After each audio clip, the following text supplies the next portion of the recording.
Hello, this is Neil from iPaintGirls.com, where you can find more free tutorials on drawing and digital painting and so forth.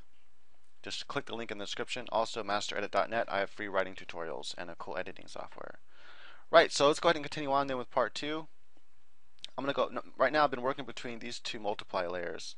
And just in case I don't use that one, I'm going to lock it for now, because I'm just using these two for now. So I'm going to go ahead and add form to the hair for now. Oops. Okay, I meant to be on this layer here. There we go. Alright, so I'm going to go ahead and add to the lip here as well. So I treat each lip like it's own separate shapes. So I have like a highlight here and a highlight here. And so this lets me just kind of visualize the overall shape, how it should be shaded. In this case, it's going to be kind of shaded like this.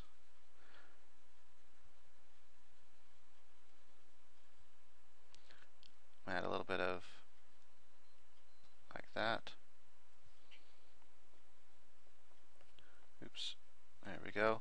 Also, I know there's going to be some drop shadow here to the lip, so I'm going to go like that. But then I'm going to go to the layer above it, and I'm going to color in that darker by adding another layer over it. Because if I just did that layer, it would look the exact same color, since I'm using the exact same color.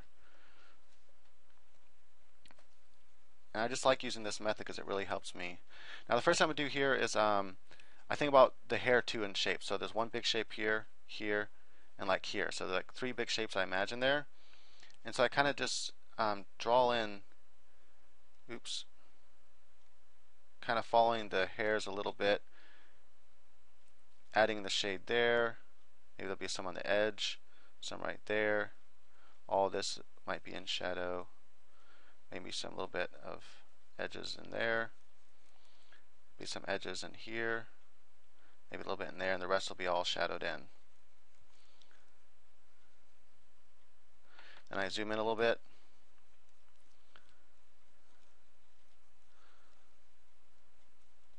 So even though this, it doesn't matter how simple the piece is, if you use this technique and you think about form, you'll add so much dimension to your drawings, even if it's a simple cartoon character, like Mickey Mouse or Mario from Mario Brothers.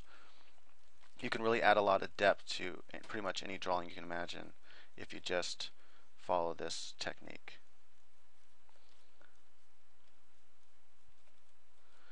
And so let's go ahead and add a little more shadow over here, like so. Alright, so that's the first level of shading to the hair.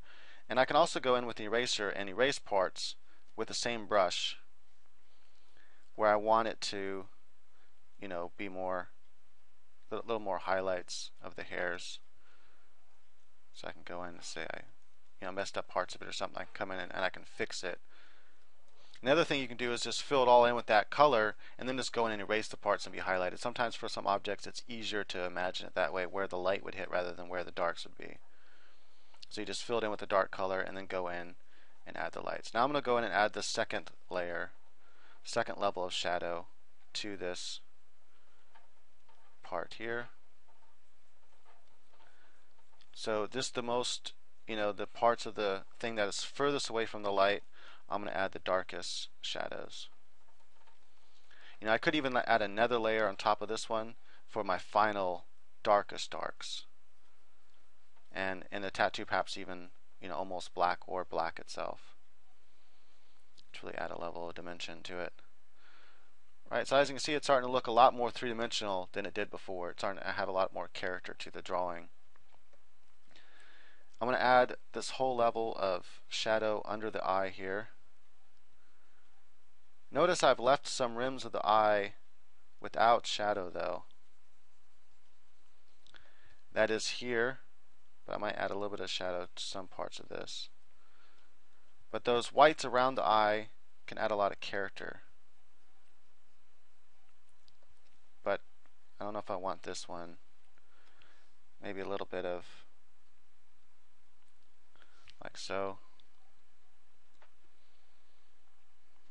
Also I need to add a little bit of shadow inside the eye just to distinguish it, like on the edges and the upper corner like this. And the eye will probably end up being done with like a really light color, like a yellow or something if I did it in color. If not, I would add white highlights.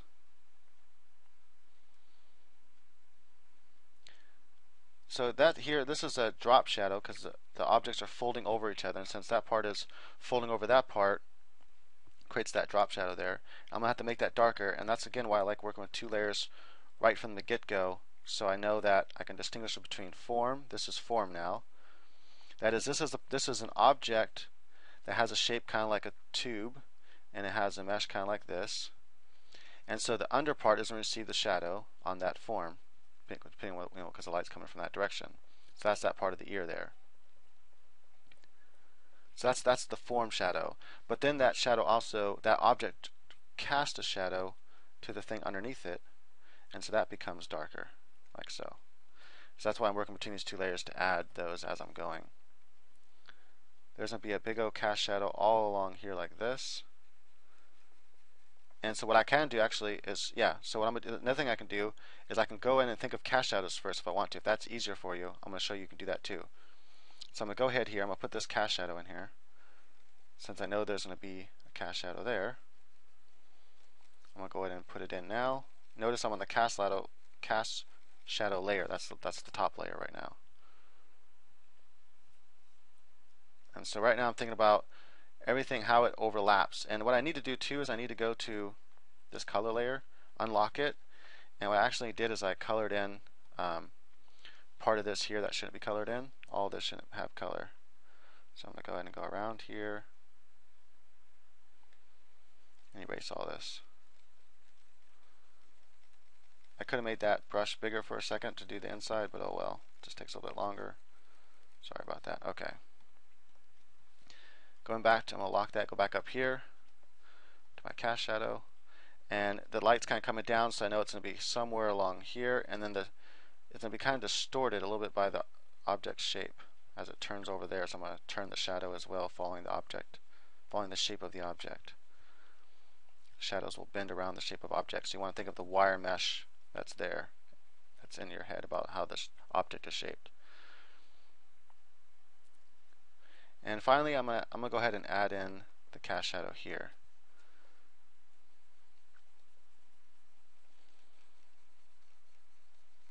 Notice by using this method, the multiply method, it automatically allows parts that are, some shadow will be less dark than others when it falls on a lighter object. And so because this cast shadow is falling on a lighter object, that is the part of the head that's lit up, it looks lighter because there's nothing there for it to multiply with. And this one over here gets darker. And now watch, you see it get darker when I come back under here. And now I'm going to add the modeling part of the head. So I know I'm going to have this modeling part of the head here. I'm going to go ahead and do the fast way. So I want to go ahead and fill all that in. So I'll go like that. Oops, it didn't work. Hold on. I must have had a gap in here somewhere. Oh, that's right, around the ear. Okay, so go ahead and fill it in.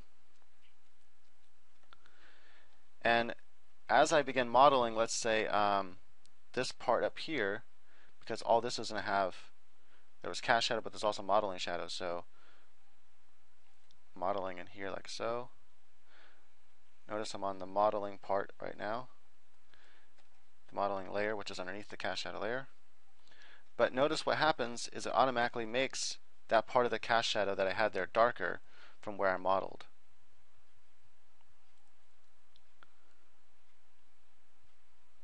And once again, it'll happen right here. See? Because it's multiplying. So it doesn't matter which layer I do first. As long as they're overlapping, then that cast shadow will be darker there. Also, I know I'm going to have a cast shadow for the ear. And it's going to kind of be like this. This part of the ear is closer, so it's just like dropping down. That part is lifting off the head more, and so it extends out more. I could have done the cast shadow first and then the modeling second, and it would have had the same exact effect. So it doesn't matter what order you do it in.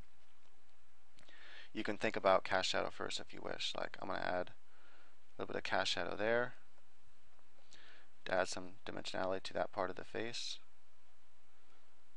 I want a little bit more dark there too. I might make a third layer here because sometimes, oops, make sure I set that to multiply.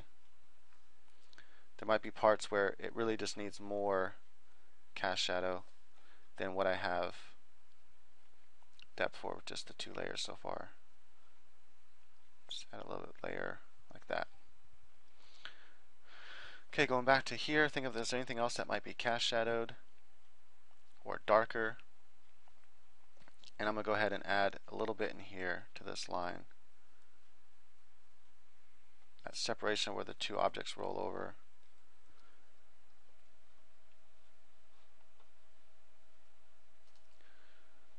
Okay.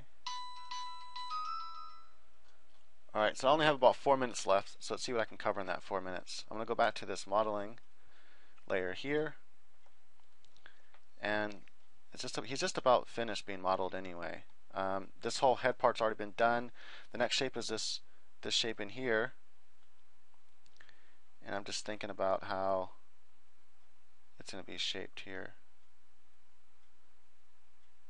Well, first there's this shape here, so I'll go ahead and model that. And we'll go ahead and add a little bit there so that becomes darker. Remember, I have to go over the parts I want darker, so I need to go over this part here, like so. There's gonna be that part here that's gonna be shadowed. All that part of the cheek will be shadowed.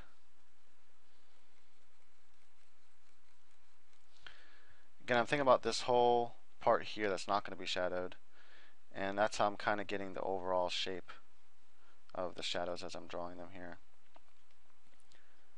So something like so. Heck, I might even go ahead and draw these shapes here and then color and everything else that's not going to be part of the highlight here to see what it looks like. I might actually come that far with it. I'm going to go ahead and pause while I fill that in. Right, and when I do that, then what I need to do is I need to come back in with this darker layer. I need to come back in and reinforce some of the shapes I had down before and bring those back out. I want this to be a cast shadow, so I'm going to go like this. Right, and that's starting to look cool. And then I'm going to go back to this layer again. I'm going to fill this whole part in right here. Yeah, so I'm going to fill this whole part in here by just going like this. And using my action to fill it in. And then I'm going to use the eraser with the same size brush. And I'm going to go in and I'm going to take out the parts that I think the light would hit. Sometimes this is a faster way of filling in objects when you know most of it's going to be colored, and sometimes it's easier to visualize. And I don't even know if I like that shadow there, so I'm not going to put it there, or that highlight. I'm almost out of time, so I'm just going to try to fill in a few more modeling aspects here and there. So there's that. All of this maybe, a little bit of cast shadow from that. Add a little bit here. I'm not sure how much of that will be. I'm going to go like this. Might go ahead and add a whole bunch of that. Notice because the other cast shadow's there, it works with it. I'm just about out of time. And of course, finally what I would end up doing is I would finish modeling this horn or the 2 horns. I'll show you what that looks like. Alright, there it is when it's finished. So I had added 3 or 4 multiply layers to add the total depth that I needed. If I wanted any more depth at all, any more blacks, I would add another multiply layer, maybe make the gray a little bit darker than what I was working with. Also, I add the final layer, I set it to screen, and I use a really dark gray. Notice the gray over here that it's set to.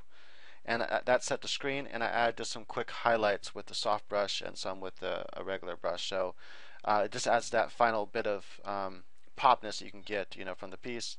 And notice I mainly relied on the skin color for the medium tone, but you don't have to do that. So I think that overall it's pretty cool. Finally, I'd add background. Let me show you what that looks like before I stop the video. And that just adds that final bit of depth. Thank you for watching. Leave comments and rate. Thank you.